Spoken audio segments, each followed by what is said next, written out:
Irán controla el estrecho de Hormuz. Fin de la discusión. Estados Unidos no quiere una guerra total, al menos no en este momento. Pero parece que Irán está listo para una guerra total, si eso es lo que le obligan a enfrentar. Donald Trump está en una habitación oscura, sin ventanas. Va tocando las paredes, buscando una puerta para salir. Quiere salir, pero no puede. Y cada vez que cree que encontró una puerta, el presidente Netanyahu se la cierra de golpe en la cara. Israel no es aliado de Estados Unidos. No existe ningún tratado de alianza, ninguno. Estados Unidos ya no está en una posición para aparecer de repente y proteger a cualquiera. ¿Vas a intercambiar St. Louis por Dubái? No. ¿Vas a intercambiar St. Louis por Varsovia? No. Nuestros problemas no están en el extranjero. El problema es interno. Gastamos casi $1 billón al año y ahora mismo estamos paralizados por una nación que gasta una fracción de eso.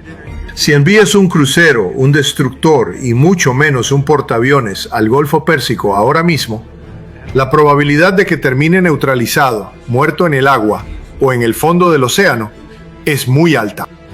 El mapa de Medio Oriente va a cambiar, pero no creo que vaya a parecerse al gran Israel. En esta entrevista, Mario habla con el coronel Douglas Macgregor sobre Irán, Trump, Netanyahu y el control del estrecho de Hormuz. Pero hay un punto aún más delicado, que no escuchaste en el inicio. Macgregor dice que Israel está espiando a altos funcionarios de Estados Unidos y que Washington ya lo considera una amenaza crítica de contrainteligencia.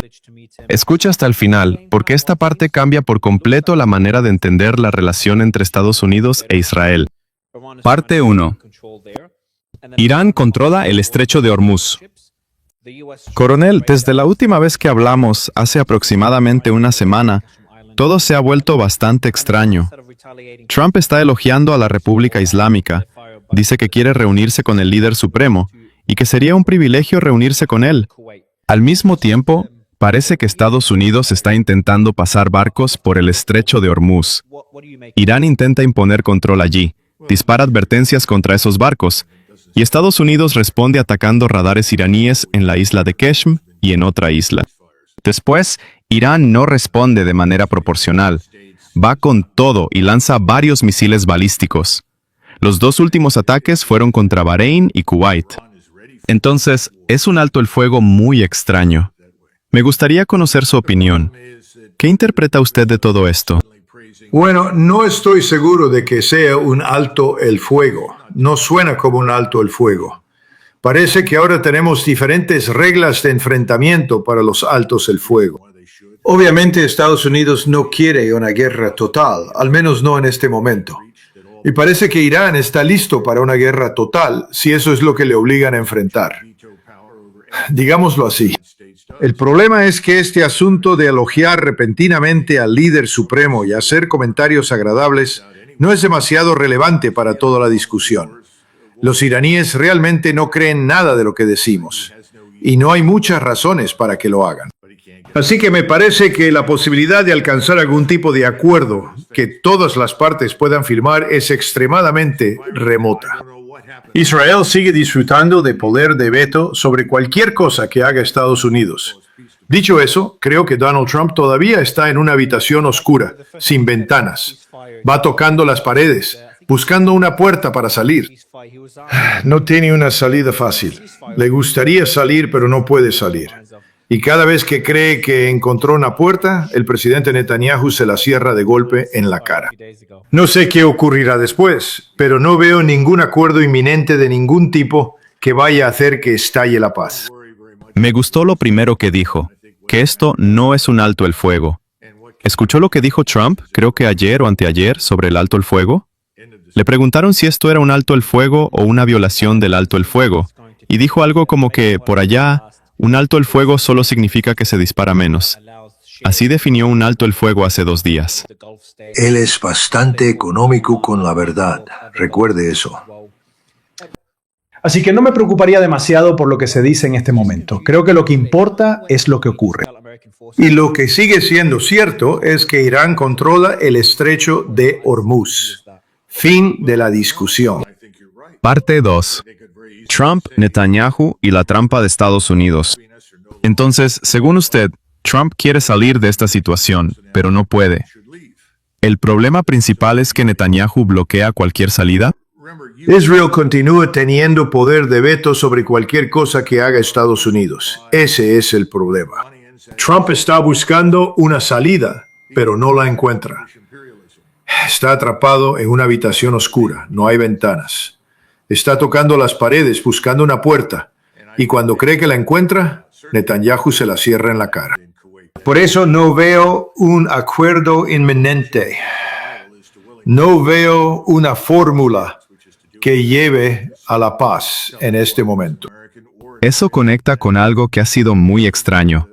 Por un lado, Trump elogia a Irán y dice que quiere reunirse con el líder supremo. Por otro lado, hay ataques, advertencias, radares destruidos, misiles, Bahrein, Kuwait. Es como si se hablara de paz mientras se sigue peleando. Exactamente, y por eso digo que no parece un alto el fuego.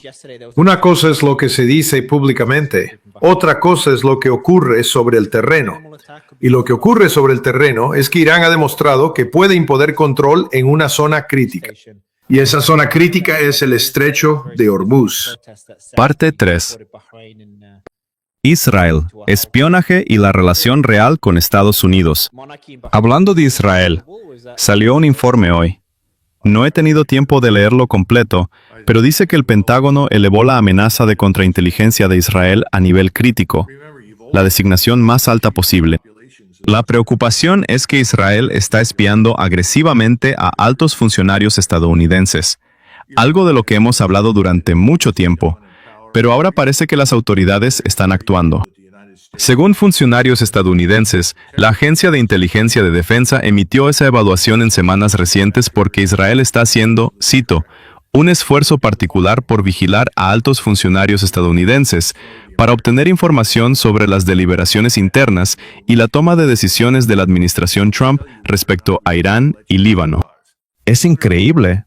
El aliado más cercano de Estados Unidos ahora es clasificado como una amenaza crítica de contrainteligencia, en el mismo nivel que potencias extranjeras hostiles, porque está espiando el círculo interno del presidente para saber si reanudará el bombardeo contra Irán o firmará un acuerdo. Los detalles son impresionantes. Funcionarios estadounidenses ya usan teléfonos desechables y evitan hablar en habitaciones de hotel cuando visitan Israel. Un experto lo describió como un servicio de inteligencia hiperagresivo y extremadamente interesado en lo que hacemos. Y el momento es curioso, justo después de que Trump supuestamente le dijera a Netanyahu que estaba completamente loco.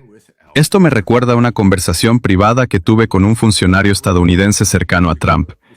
Le pregunté algo que también he preguntado a exoficiales de la CIA.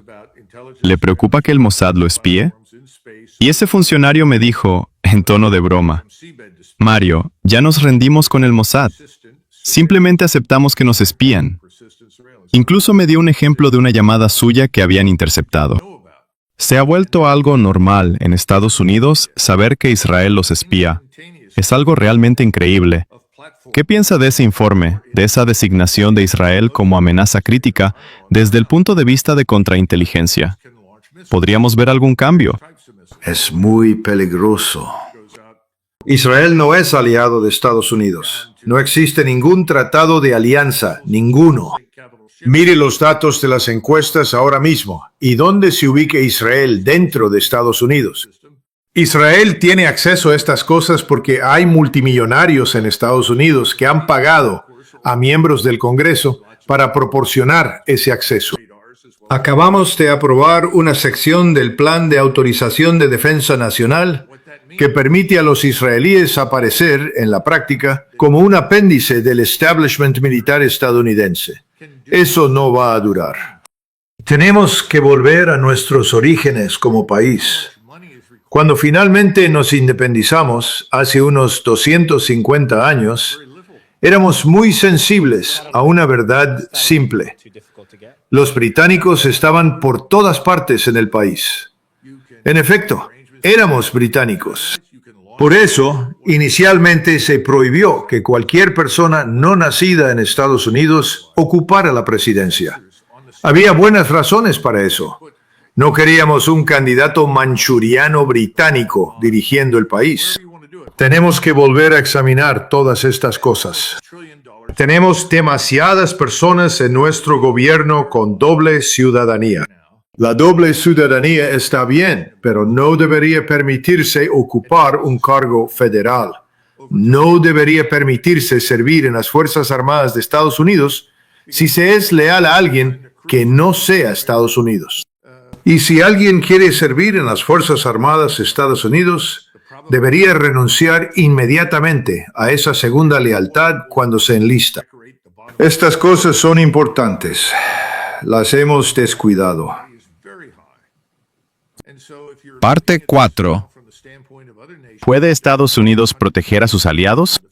Mi preocupación es que era demasiado tarde. La forma en que lo veo es que Israel ha hecho un gran trabajo exprimiendo el limón estadounidense durante décadas a su favor. Y ellos saben que están llegando a un final. Por eso están impulsando esta cláusula, porque ven el cambio en el sentimiento público. Pero también saben que la hegemonía estadounidense se está debilitando cada vez más. No me sorprendería que empiecen a reposicionar sus alianzas hacia otros países y a cubrirse ante la caída del imperio estadounidense. Es triste verlo. Es como si hubieran secuestrado el sistema estadounidense durante mucho tiempo. Y ahora se van a buscar una alternativa, sabiendo que el sistema estadounidense está sangrando. Los israelíes siempre han hecho ese tipo de cosas. Hemos tenido muchos problemas con ellos a lo largo de los años, vendiendo tecnología bajo la mesa como parte de paquetes más grandes a los chinos. Esto no es un fenómeno nuevo. Por eso dije que no existe un tratado de alianza entre nosotros e Israel. Esta es una construcción artificial que hemos creado. Y no va a sobrevivir con el tiempo. Creo que los israelíes lo saben. Creo que usted tiene razón. Una de las razones por las que decidieron impulsar esto es que actualmente tienen a todo el mundo en la nómina. Estados Unidos está muy dividido, Mario. Podríamos pasar horas hablando del potencial de que las divisiones dentro de Estados Unidos se vuelvan violentas. Es un problema muy serio. Pero esto no afecta solo a Estados Unidos. Todo el mundo occidental está luchando. Esta no es nuestra mejor hora. Estamos involucrados en algo que no necesitamos pelear, en una zona del mundo donde nuestros intereses realmente no son significativos, en nombre de un país que actúa completamente en función de su propio interés y se siente absolutamente autorizado a hacerlo por razones de su propia historia elegida. Is there a different path moving forward? ¿Hay otro camino hacia adelante? Sé que ahora parece muy improbable. Se ve bastante oscuro viendo cómo evolucionan las cosas. El hecho de que incluso estemos discutiendo una guerra con Irán y el control del estrecho de Hormuz. Si usted me hubiera dicho eso cuando hablamos por primera vez hace un par de años, con todo respeto, no lo habría tomado en serio. Habría dicho, no hay forma de que Estados Unidos entre en una guerra directa con Irán. Pero aquí estamos. ¿Puede cambiar esto o es demasiado tarde? Creo que el secretario del Tesoro es alguien a quien se le debería preguntar eso. Tiene muchas ideas interesantes sobre cómo evitar un Armagedón en el sector financiero. Pero tengo mis dudas por las razones que ya mencioné. El aumento en los rendimientos de nuestros bonos, particularmente el bono a 10 años, y esta pasión por mover dinero muy rápidamente en bonos de corto plazo. Creo que hemos agotado eso. Luego está el tema de la inflación y la deflación. Se pueden tener ambas al mismo tiempo. Pueden pasar muchas cosas malas ahora mismo. No soy economista, pero eso no me preocupa demasiado, porque un gran hombre, John Kenneth Galbraith, dijo una vez que el pronóstico económico existe para hacer que los astrólogos parezcan profesionales. Así que no me preocupa demasiado equivocarme con mis predicciones. Y no creo estar equivocado. Parte 5. Kuwait, Bahrein, Emiratos y el mensaje de Teherán. Según lo que escuché, parece que habrá algún mecanismo que permita compartir el estrecho o los beneficios del mismo con los estados del Golfo. Sé que se habla de Omán, pero quizá involucre también a otros países del Golfo. Pero, ¿por qué Kuwait y Bahrein? Lo que me confunde es esto. ¿No pueden Kuwait y Bahrein simplemente decirle a las fuerzas estadounidenses que dejen de usar sus bases para atacar a Irán, para que Irán deje de atacarlos? ¿O no es tan fácil? Creo que usted tiene razón. Creo que podrían decir muy fácilmente que los acuerdos que existan entre nosotros ya no son válidos y que todo el personal militar y el equipo estadounidense deben irse. Podrían hacerlo. También podrían hacerlo los Emiratos Árabes Unidos.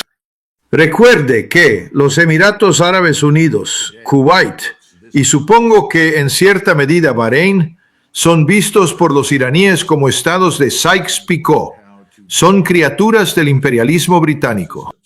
Desde el punto de vista iraní, francamente, no necesitan existir. Y creo que ellos han empezado a darse cuenta, ciertamente han empezado a darse cuenta en Kuwait. La familia Al-Sabah ahora sabe que su única oportunidad de supervivencia es someterse voluntariamente a las demandas iraníes. Y eso significa hacer exactamente lo que usted acaba de decir. Decirle a todo estadounidense o israelí que se vaya. Porque recuerde que desde la perspectiva actual de Teherán, cualquier presencia militar o de inteligencia estadounidense es en la práctica lo mismo que una presencia militar o de inteligencia israelí. El caso de Bahrein es interesante. Solo recientemente, en el último año más o menos, aprendí lo vulnerable que parece ser Bahrein. Puede que me equivoque, pero ayer hubo un ataque contra una estación de policía por parte de un grupo de resistencia en Bahrein. Ellos se atribuyeron el ataque. Fue un ataque mínimo. Podría haber sido solo un grupo de hombres lanzando un cóctel Molotov contra una estación de policía. Pero sé que hace muchos años hubo protestas muy importantes y Arabia Saudita apoyó a Bahrein para detenerlas. ¿La monarquía de Bahrein es vulnerable o se está exagerando? Creo que se está subestimando. Creo que podrían estar en la agenda o en el calendario para su extinción. Recuerde que siempre ha habido grandes poblaciones chiíes en esas áreas. Y las poblaciones chiíes siempre han sido reprimidas y tratadas como ciudadanos de segunda clase. Irán ha demostrado que es la potencia dominante en la región. Y no hay mucho que Estados Unidos, Israel o cualquier otro pueda hacer para proteger a esos estados de Irán. Como resultado, volvemos a donde usted empezó. Usted tiene toda la razón. Kuwait, Bahrein, Emiratos Árabes Unidos o cualquiera de ellos pueden hacer lo siguiente: expulsar a los estadounidenses y a los israelíes. En ese momento, Teherán reconsiderará lo que están haciendo y decidirá si le interesa dejarlos sobrevivir.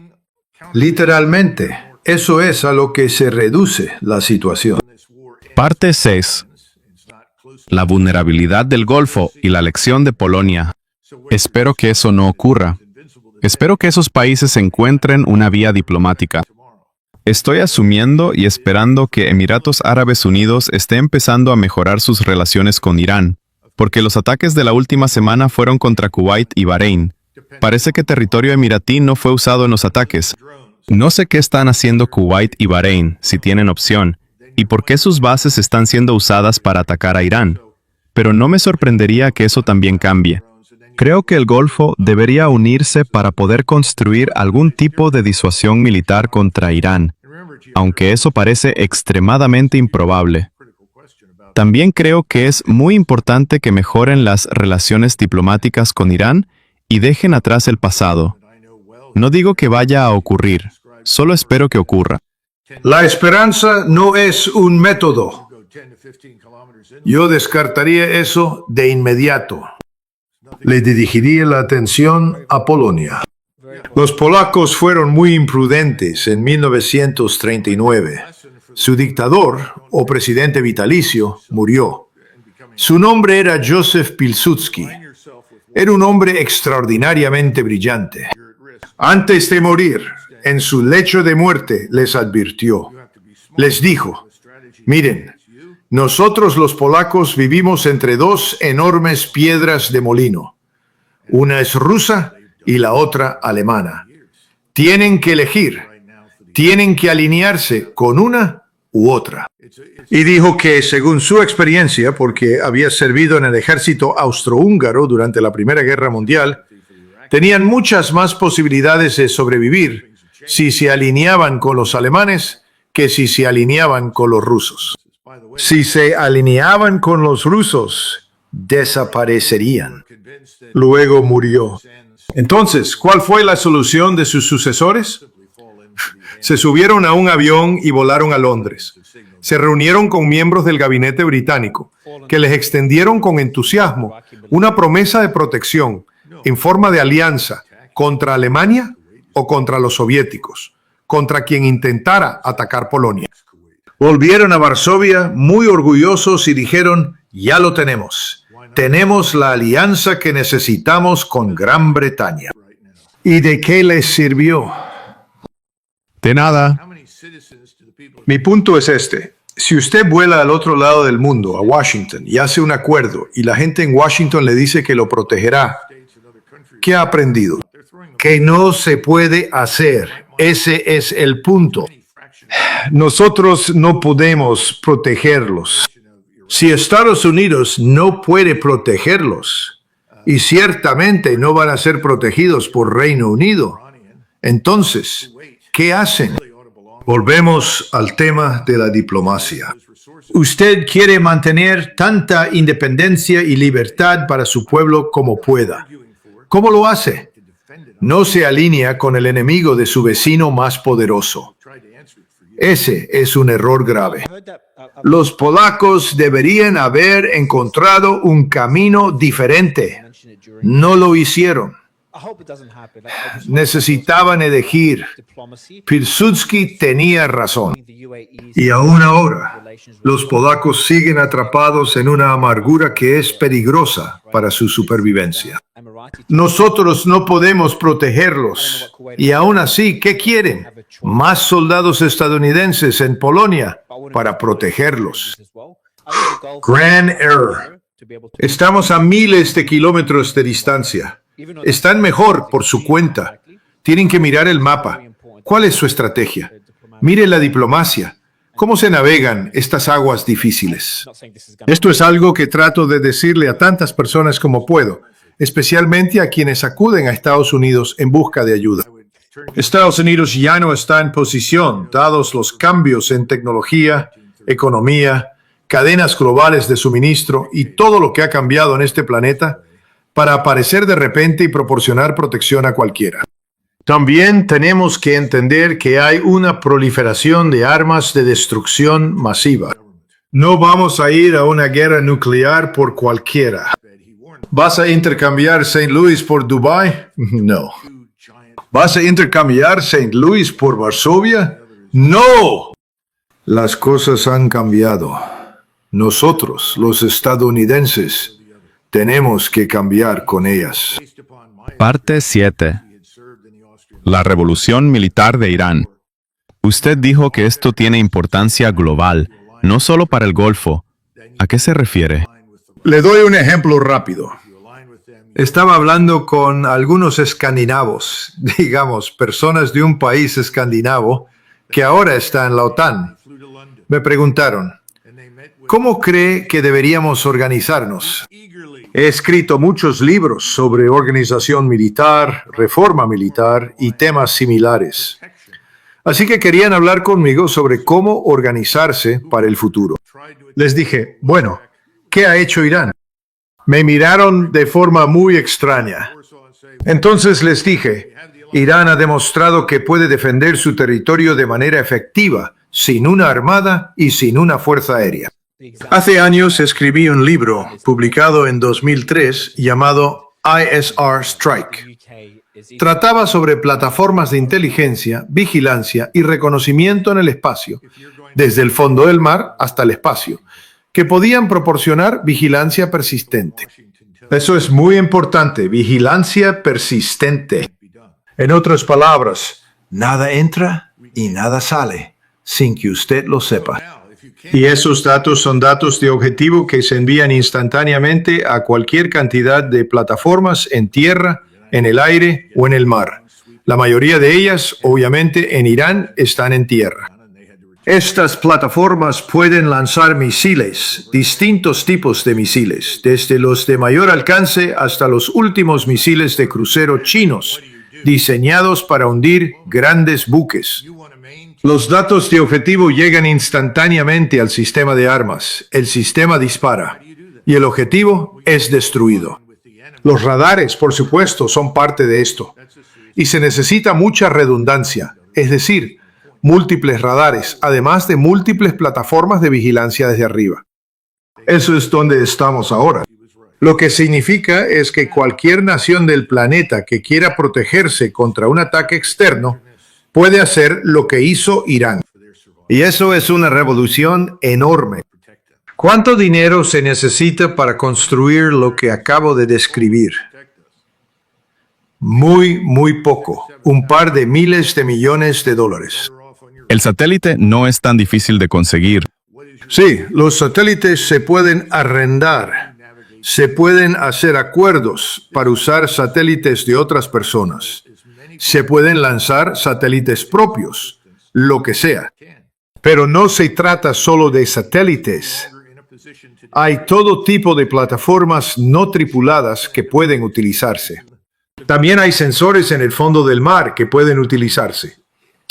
Se pueden poner dentro del Golfo, en la entrada del Golfo, en el Golfo de Omán, en el Océano Índico, donde usted quiera.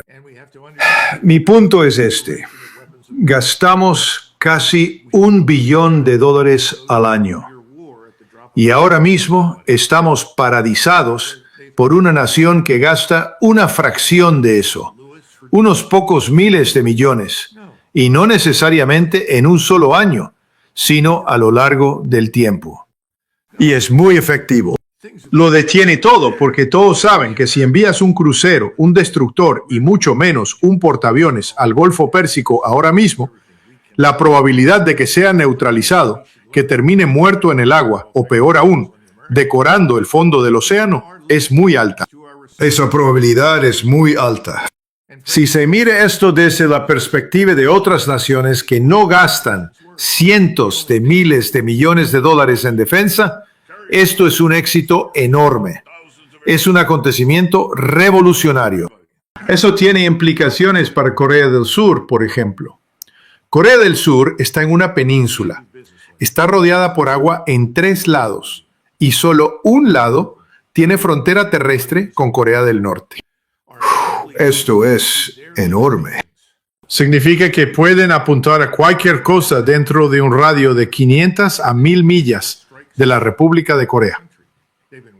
¿Es eso suficiente para proteger Corea? Con toda probabilidad, sí. Estoy hablando exclusivamente en términos de guerra convencional de alto nivel. ¿Se podrían integrar armas nucleares en esto? Por supuesto. Pero cualquiera que quiera una o quiera usar una, en mi juicio, está certificablemente loco. Las armas nucleares son veneno, son indiscriminadas, asesinan y matan más allá de cualquier límite de razón.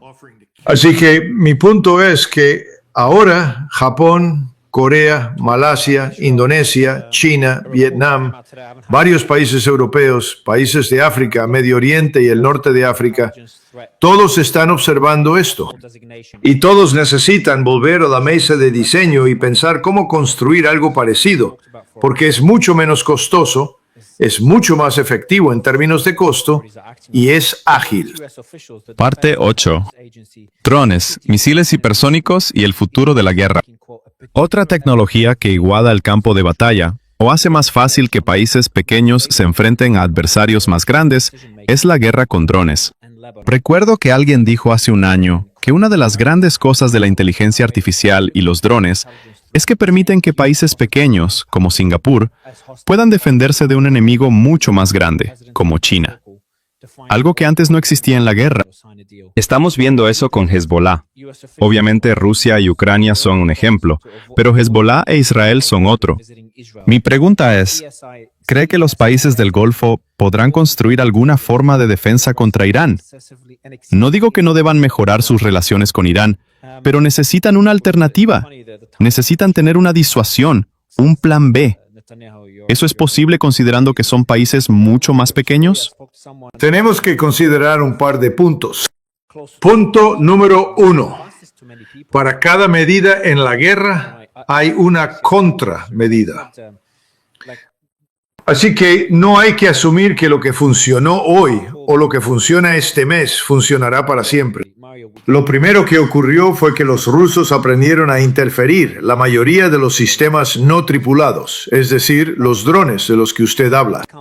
Pero si los rusos pueden interferir drones, también pueden hacerlo los ucranianos. Entonces los rusos desarrollaron el uso de un hilo de fibra óptica producido en China, casi invisible para el ojo humano. Ese hilo permite transmitir comandos al objeto volador no tripulado. El hilo de fibra óptica llega a unos 40 kilómetros. Luego se rompe. Y si no ha encontrado un objetivo, el dron simplemente cae al suelo. Lo que intento decir es que usted tiene razón, pero no debe asumir que no habrá más contramedidas en el futuro para enfrentar estas amenazas. Algunas amenazas parecen invencibles. ¿Qué es invencible ahora? Creo que el misil hipersónico es actualmente invencible. Hasta que se puedan romper las leyes de las matemáticas fractales y conectar luz, gravedad y magnetismo como fuerzas, habrá que derribar misiles entrantes.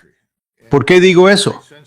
Porque si se pudieran hacer esas cosas en física, entonces podríamos tener campos de fuerza. Y los campos de fuerza podrían detener ojivas y misiles entrantes.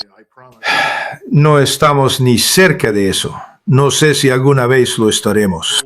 No soy de esas personas que creen que siempre hay progreso.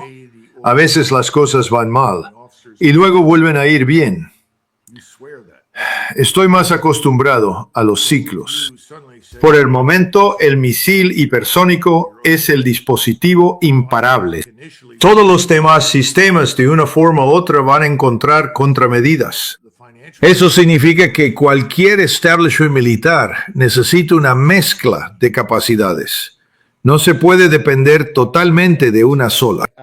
Usted puede construir 1.000.000 de drones, pero si existe una forma de detener esos drones, entonces ese 1.000.000 de drones ya no será demasiado efectivo. Tal vez solo necesite un par de cientos de miles de drones y luego construir otros tipos de sistemas de armas organizados de manera diferente dentro de su geografía. Y recuerde, la geografía tiene un papel enorme. Parte 9. La geografía del Golfo. Países de 10 kilómetros. Usted acaba de mencionar la geografía. ¿Cómo afecta eso a los estados del Golfo? Usted hizo una pregunta crítica sobre los estados del Golfo. Su geografía es muy difícil de defender. Una persona que conozco bien, que ha estado allí muchas veces, siempre describe a los Emiratos como países de 10 a 15 kilómetros. Usted avanza 10 o 15 kilómetros tierra adentro, ¿y qué encuentra? Nada, desierto. Países muy vulnerables. Muy vulnerables. ¿Cómo se corrige esa vulnerabilidad? Creo que la lección para los Emiratos es que no se corrige alineándose con un enemigo y convirtiéndose en cobeligerante. Si usted se alinea con un enemigo contra otros, queda en riesgo. Hasta cierto punto, la diplomacia tiene que desempeñar un papel. Hay que ser inteligente. Hay que tener una estrategia que proteja al país y deje claro que usted no es una amenaza para alguien como Irán. Y por supuesto, sabemos que durante muchos años hicieron lo contrario. Así que la simpatía ahora mismo por los Emiratos es prácticamente cero. Es muy parecido a la actitud que había en Irán hacia Saddam Hussein e Irak. Después de la guerra, Irán-Irak. No había simpatía por los iraquíes, después de las pérdidas que sufrieron en esa guerra. Ahora las cosas han cambiado. El gobierno es diferente en Irak. Hay otras circunstancias. Cuando menciona Kuwait, sé que hay personas convencidas de que, cuando esto termine, Kuwait simplemente caerá en manos de Irak. ¿Se refiere a que milicias iraquíes atacarían Kuwait? No, no tienen que atacar Kuwait. Simplemente pueden entrar y tomarlo. Pueden anexar Kuwait. ¿Pero por qué? ¿Por qué no? ¿Cuánta gente vive en Kuwait? ¿Qué están haciendo ahora mismo en Kuwait? Están expulsando gente del país. ¿Cuántos ciudadanos reales tiene Kuwait? ¿Cuántos palestinos están siendo expulsados de Kuwait? ¿Cuántos ciudadanos de otros estados del Golfo y de otros países están siendo expulsados? Mi punto es que es una fracción pequeña de la población la que realmente vive como ciudadanía en Kuwait. La población de Irak es mucho mayor. Entonces, el argumento, si usted es un chií iraní, es que Kuwait realmente debería pertenecer a Irak, porque así podrían compartir esos recursos, y eso podría ser muy útil para el pueblo iraquí y para el Estado iraquí. No estoy defendiendo eso. No estoy tratando de justificarlo. Usted preguntó por qué pensarían así. Estoy tratando de responderle. Parte 10. La crisis interna de Estados Unidos. Si le pidiera que clasificara qué le preocupa más, ¿cuál es la mayor amenaza que enfrenta Estados Unidos? ¿La división interna? ¿La polarización política? ¿La deuda nacional? ¿U otro país como China, Rusia o Israel? Nuestros problemas no están en el extranjero. De hecho, esto es algo que deberíamos entender sobre Irán y que también se aplica a nosotros. No podemos ser conquistados. Andrew Jackson lo dejó muy claro. George Washington lo entendió cuando dejó el cargo. Dijo, dennos 20 años de paz y nos convertiremos en la nación más poderosa de la tierra. Nuestra economía despegaría. Nuestra población era productiva, unida, homogénea. Nadie podría desafiarnos. Andrew Jackson dijo lo mismo. Abraham Lincoln dijo lo mismo. Tenían razón entonces y siguen teniendo razón ahora. El problema, sin embargo, es interno. Sí existe potencial de división y desintegración en casa. Hemos permitido que el Estado de Derecho se deteriore demasiado. Hemos sido muy descuidados con nuestras fronteras y con la verificación de las personas que entran y salen del país. Básicamente hemos sido muy indiferentes respecto a los intereses de nuestro pueblo. ¿Qué país del mundo permitiría que su base manufacturera fuera vaciada y aún así afirmaría representar los intereses de su población? Lo único que puedo pensar ahora mismo que sea igual de malo o incluso peor es lo que el gobierno alemán le ha hecho a su propio pueblo. Pero mi punto es que esto ocurre en todo Occidente, no es exclusivo de Estados Unidos. No hay una amenaza externa que deba preocuparnos de manera decisiva. Pase lo que pase allá afuera, podemos enfrentarlo. Recuerde que la estructura militar de Estados Unidos está diseñada para atacar, no para defender. Está diseñada para proyectar poder en el vecindario de otra persona y atacar. No hemos tenido que defender a Estados Unidos de un enemigo externo realmente serio durante mucho tiempo. Ahora tenemos un problema interno. Usted menciona polarización, desintegración de la prosperidad, destrucción del nivel de vida, ausencia de una base manufacturera. Estas son las cosas que, como seguramente ha escuchado a otros decir, fueron la base de la candidatura del presidente Trump. Estas son las cosas de las que dijo que iba a hablar. Y de repente parece que tomó un juramento de lealtad a Israel y a los intereses de las finanzas judías internacionales, porque no parece preocupado por nuestros intereses. Los estadounidenses se están dando cuenta, y también se están dando cuenta de que esto no es exclusivo de él. Todo el mundo en Washington parece estar interesado en algo que no somos nosotros. Parte 1. El sistema estadounidense y los grupos de interés. Curiosamente, alguien me escribió para organizar una entrevista con Hunter Biden en unos días. Y la primera pregunta que se me ocurrió hacerle fue esto. Su padre, Donald Trump, y todos los presidentes anteriores son, en el fondo, lo mismo con diferente maquillaje. Son las mismas políticas, el mismo enfoque, intervención exterior, guerras, lucha contra el terrorismo, aumento de la deuda nacional. Los problemas fundamentales no han cambiado. No importa qué partido esté en el poder ni quién sea el presidente. Eso nos lleva a la idea de que el sistema estadounidense está secuestrado por múltiples grupos de interés. Y es lo que es. Esto es lo que Eisenhower advirtió antes de dejar el cargo. Él vio que este tipo de cosas se estaban desarrollando. Él mencionó el complejo militar industrial, ¿verdad? Sí, creo que JFK también lo entendió una vez que estuvo en el poder. Le tomó un par de años, pero finalmente determinó lo que estaba ocurriendo y reconoció la inutilidad de involucrarse en Vietnam. Luego, Lyndon Johnson llegó al cargo con un programa brillante para acabar con la pobreza en Estados Unidos. Quería ser el presidente de los derechos civiles. ¿Y qué hizo? Nos llevó a Vietnam. ¿Cuál fue su excusa? Dijo, no quiero que la gente piense que soy blando con el comunismo. Si realmente vas a ser presidente, ¿a quién le importa lo que piensen? En algún momento, tienes que hacer lo que crees que está en el interés del pueblo estadounidense. Si hubiéramos tenido personas así en el poder en 1861, ahora estaríamos divididos en 2 o más países. Lincoln defendió la Unión. Peleó una terrible guerra civil. Una guerra civil que nadie quería. Pero si no hubiera hecho eso, nos habríamos dividido en al menos 2, probablemente 3 países diferentes. Imagine lo que habría pasado entonces. Habríamos tenido guerras una y otra vez durante décadas entre las distintas partes del continente norteamericano. Mi punto es muy simple. Todo lo importante ahora mismo en Estados Unidos está ocurriendo aquí, no en el Golfo Pérsico.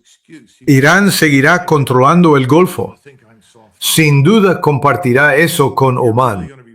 Los pequeños estados de la región pueden existir o no. Tendrán que aceptar la realidad. El mapa de Medio Oriente va a cambiar, pero no creo que vaya a parecerse al gran Israel. Cierre final. Entiendo. Bueno, al menos Estados Unidos tiene un aliado muy fuerte que puede salvarlo de todo esto. La Unión Europea. Bueno, Coronel, siempre es un placer tenerlo. Gracias. En esta entrevista, Douglas Macgregor deja varias ideas explosivas. Primero, que Irán controla el estrecho de Hormuz y que Estados Unidos no tiene una salida fácil. Segundo, que Trump, según él, está atrapado entre la necesidad de evitar una guerra total y la presión de Netanyahu. Tercero, que Israel no es formalmente un aliado de Estados Unidos, porque no existe un tratado de alianza entre ambos países.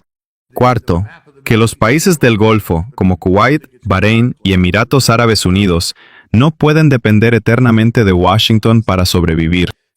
Quinto, que Irán ha mostrado al mundo un nuevo modelo militar: defenderse con misiles, radares, sensores, drones, vigilancia persistente y sistemas distribuidos, sin necesidad de una gran armada ni una gran fuerza aérea. Y sexto, que el verdadero peligro para Estados Unidos no está en Irán, China o Rusia, sino dentro del propio país. Deuda, polarización, pérdida de industria, influencia extranjera, crisis política y una élite que, según Macgregor, ya no representa los intereses del pueblo estadounidense.